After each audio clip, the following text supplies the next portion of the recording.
All right, let us continue with chapter organizing, chapter 5. The next element that we are going to discuss is on span of management, also known as a span of control.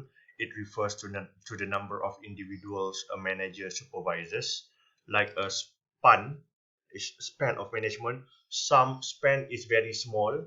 So when you have a small span, meaning that the number of employees under your supervision is limited. But when you have a much bigger span, it shows that you have a much bigger number of employees that you need to supervise.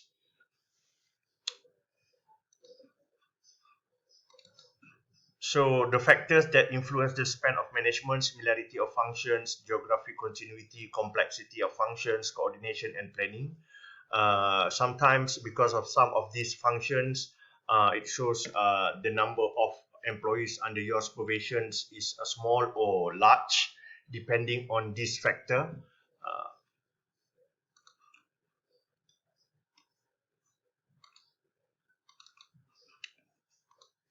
the next part that we want to discuss is the height of organizational chart. Yes, much easier. We have chart A and chart B in some organization. This is what we call as a flat structure.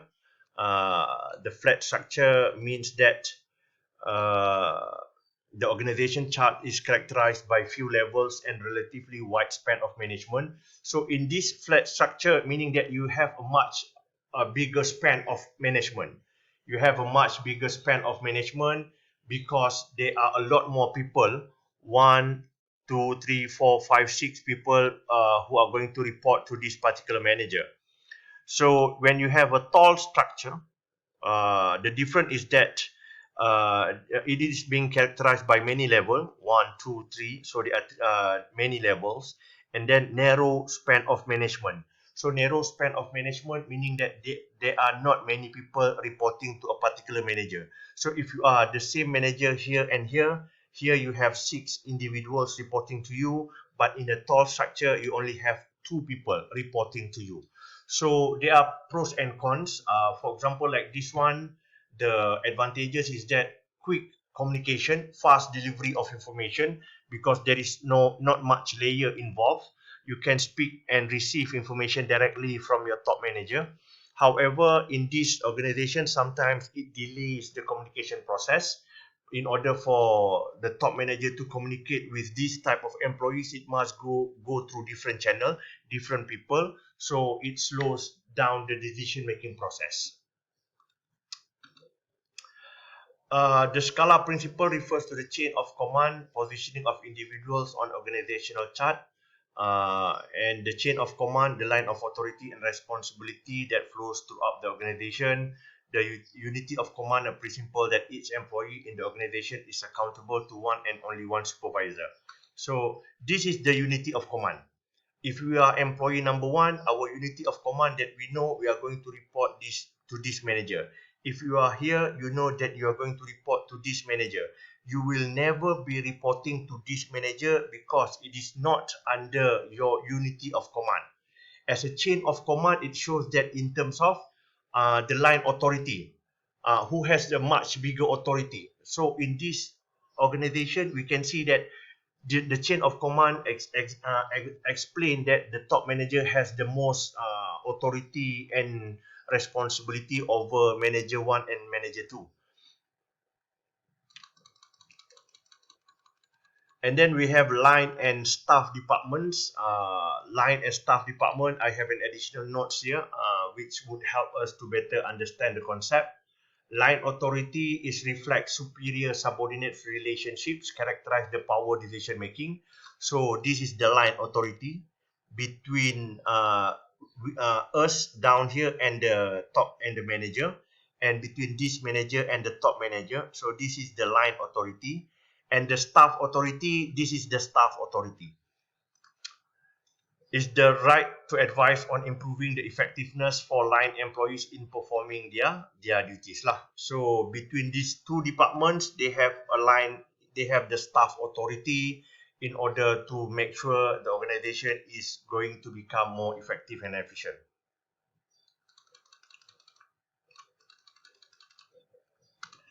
Authority is the right to perform a command. You need to have the authority. Authority comes with the responsibility. Authority is important in order for you to make decision, in order for you to make the changes. If you have the position, if you have the responsibility, but you don't have the authority, you still cannot make any decision. You cannot make any changes in the organization.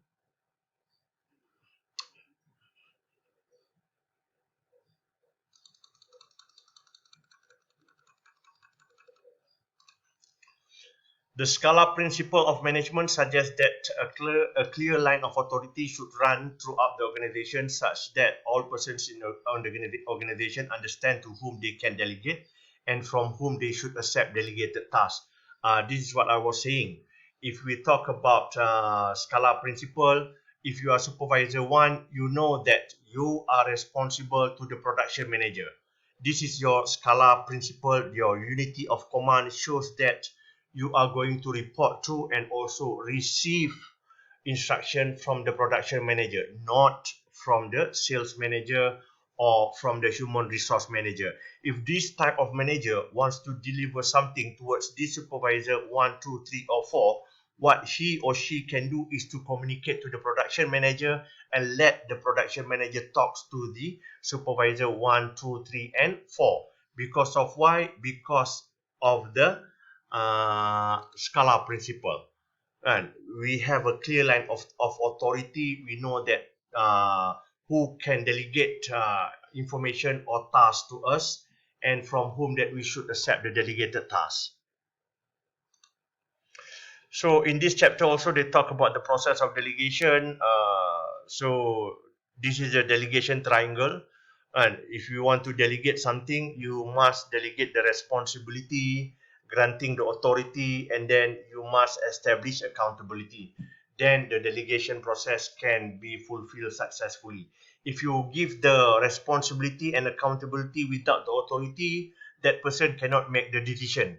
If you give the responsibility and authority without the accountability, that person might do things as he wish, and then he knows that he's not going to be accountable. And if you give accountability and authority without responsibility, again, it would create a similar problem with our delegation process.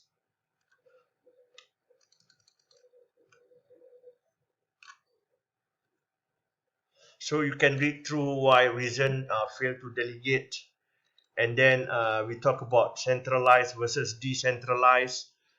Centralized meaning that you are making the decision, you give the top level management the maximum control.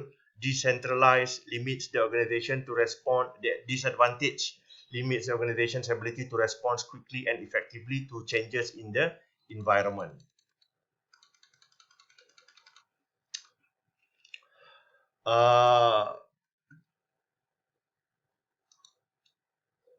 For the decentralized, you can respond more quickly. However, the top level managers might lose some control over the.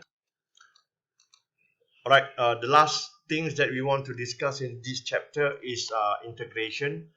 The interdependence is the degree to which work groups are interrelated. So there are three primary levels of work group integration. Usually in the test, multiple choice or true and false, there would be questions with regards to this. And so that's why at least you should know what is the difference between pool, sequential, and reciprocal. So this is the pool interdependence. Like banks, we know that this is the headquarters and these are all the branches. We can see that the branch, they don't communicate to each other and they communicate directly to the headquarters. The pool interdependence occur when organizational units have the same common resource but no interrelationship with one another. Sequential interdependence, for example, like manufacturing facilities, factories, where the output from A is the input for B, the output for B is the input for C. So it is a sequential, step by step. There must be a flow of communication, information, and resources and tasks from one unit to another unit. And then the last one is reciprocal interdependence, like university. all of your information and tasks and resources must be passed back and forth. Your information, your student ID when you first register at the university is being used not only at the faculty, it is used at the bursary, it is used at the library, it is used at the polis bantuan, it is used at the convocation. So that information is being passed back and forth from one department to another department. So which one is the more complex one? This is more complex, reciprocal. So the information cannot be wrong information. It must be certified information so that it can be pulled back here and forth, passed back from one department to another department at any time that you wish. So this is the most complex type of interdependence. So I reckon the rest of the things you can read that on your own. So that would end our discussion for this particular chapter. Stay safe and stay clean.